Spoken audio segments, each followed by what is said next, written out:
I was doing prostration and he came in and he said, screaming at me, "What are you doing? Stop kissing the floor." It's not easy when your parents are screaming at you.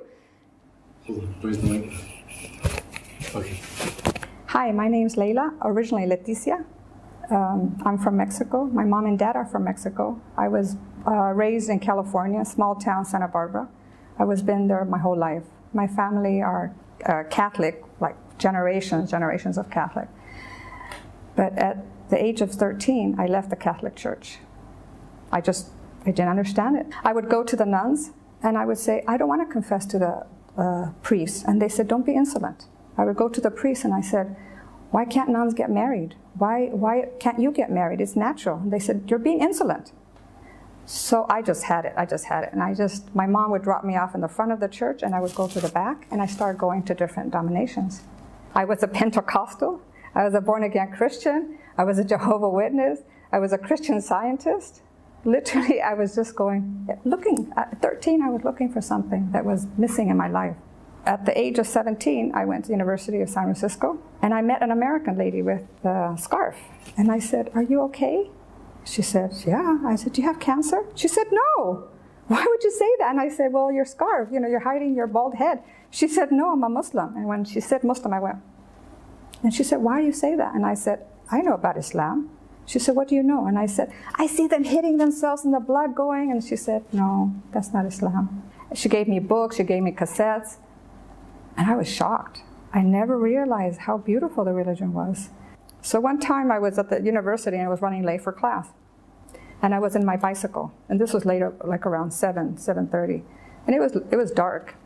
And I was just running in my bicycle. And I was thinking about Islam. And I was thinking about all the other religions. And I had that, how am I doing the right thing? Because I was ready to convert. So I was going really fast on my bicycle. And all of a sudden, this loud voice, but I don't remember what it was. I heard this loud voice, and I stopped.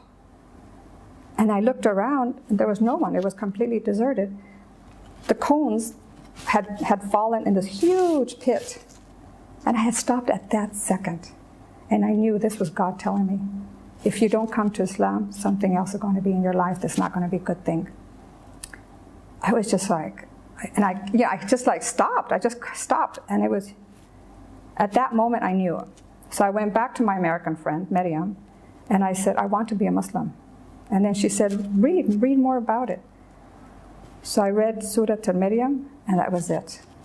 I just knew if women had such a high degree in Islam, I wanted to be part of that.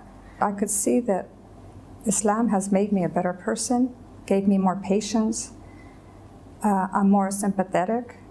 I have more empathy for people. If someone asked me to borrow money, I said, "I'm giving the money. I'm going to but I give it as a gift. I don't expect it back," although I'm not telling the person that because it's their responsibility. I never would have thought of doing this 30 years ago. "I want my money. Where's my money?" It's gone. All that's gone. Materialistic things aren't that important anymore. I didn't have any concerns when I became a Muslim because I did my research. I had gone to so many other religions and I saw all the holes and it just wasn't complete.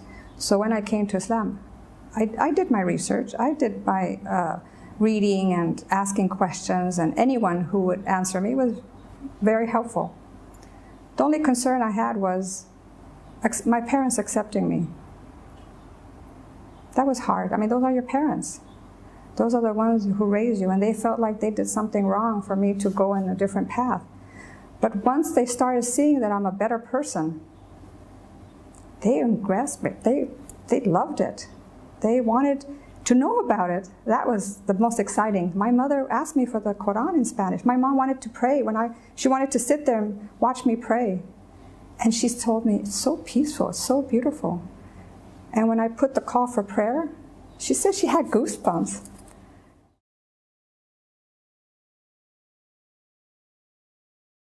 Imagine having a chance from day one to start with no sins on your conscience. And you come with a clean soul because Allah guarantees that everything's forgiven. This is your chance to start and have a purpose in life.